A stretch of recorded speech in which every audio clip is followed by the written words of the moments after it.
Listen closely. What you're about to experience in this explainer isn't some abstract philosophy. It's not a theoretical concept, and it's certainly not a passive meditation practice. It is the original, unquestionable operating system of human reality.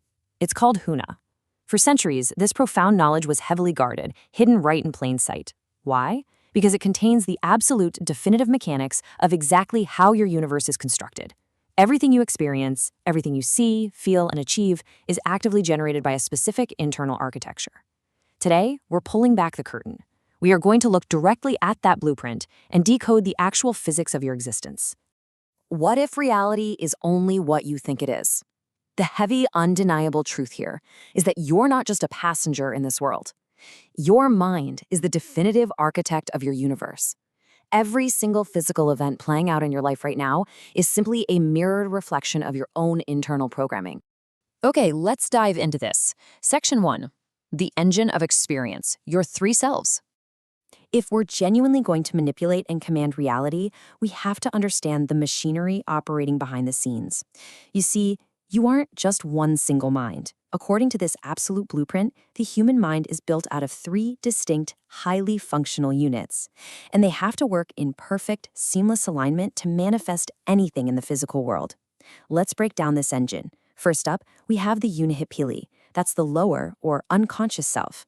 I want you to picture this as the dark, massive engine room of your being. It's your animalistic foundation. It doesn't use logic or reason. Instead, it's the permanent, sprawling storehouse of every single memory, every deeply rooted habit, and every raw physical sensation you've ever felt. When you get a sudden, unexplainable gut reaction or a massive surge of emotion, that's the unihipili firing up. It is the vital foundation of your entire machine. Next up, we have the uhane. This is your middle self, the conscious, rational mind. In fact, this is the waking self you're using to listen to my voice right this very second. Think of the uhane as the director. It's the captain of the ship. Its entire job is to rationalize, communicate, and crucially, to give direct, clear orders to that lower self about exactly what to focus on. But here's the catch. On its own, it has absolutely no power to create. It only directs. Finally, we reach the aumakua, the high self. We need to approach this concept with deep reverence. This is the enlightened, divine piece of your architecture. The aumakua holds the absolute truth. It exists completely outside the bounds of linear time, which means it can see the future and orchestrate the manifestation of what we typically call miracles. But here's the uncompromising rule of Huna. The high self cannot and will not intervene unless your lower and middle selves are in total harmonic alignment.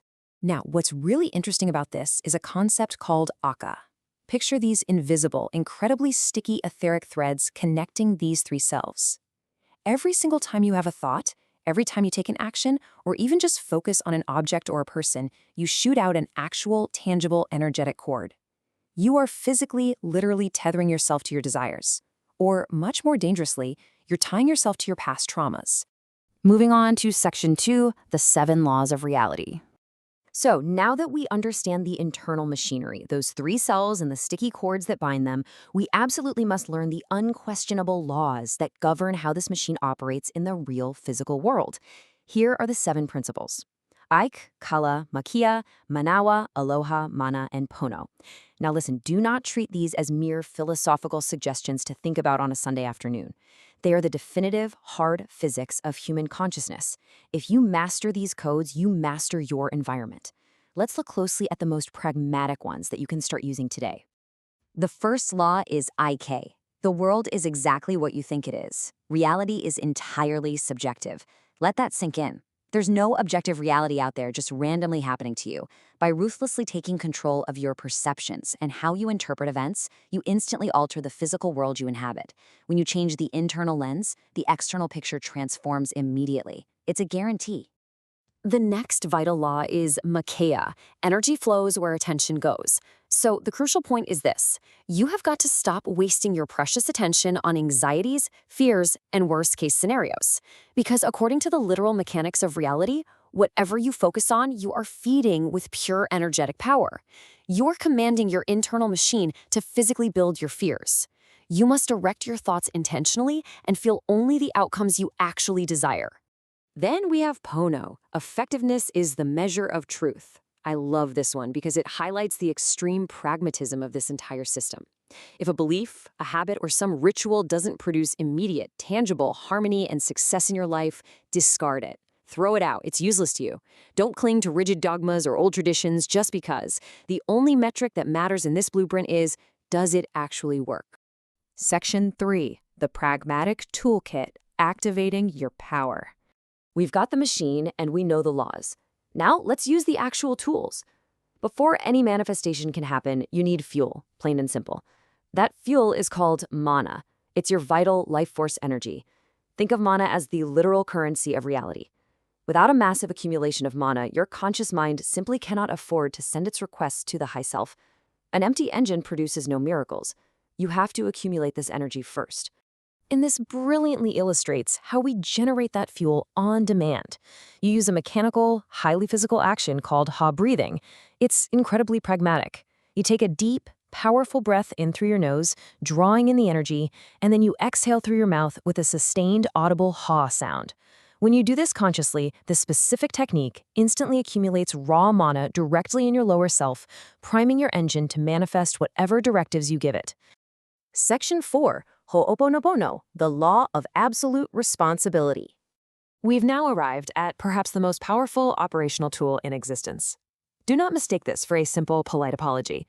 This is a ruthless quantum tool designed to sever those toxic Aka cords we talked about earlier and immediately cleanse the deep blockages inside your mind. But to use it, you have to accept a heavy, unyielding fact. You are 100% responsible for everything that exists in your reality. Everything. The good, the bad, the people who wrong you, the financial issues, the physical health blockages, because your mind architected the reality.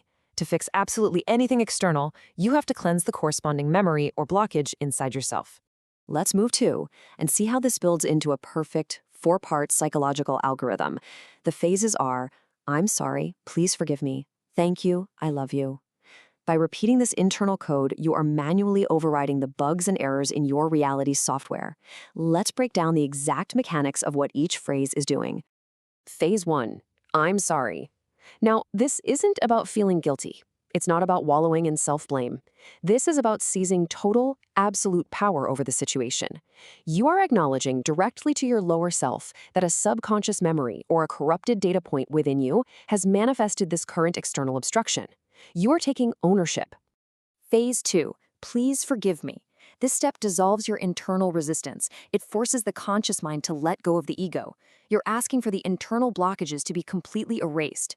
It softens that stubborn, animalistic lower self, preparing the toxic memory to be released and those dark, sticky Aka cords to be permanently cut. Phase 3, thank you.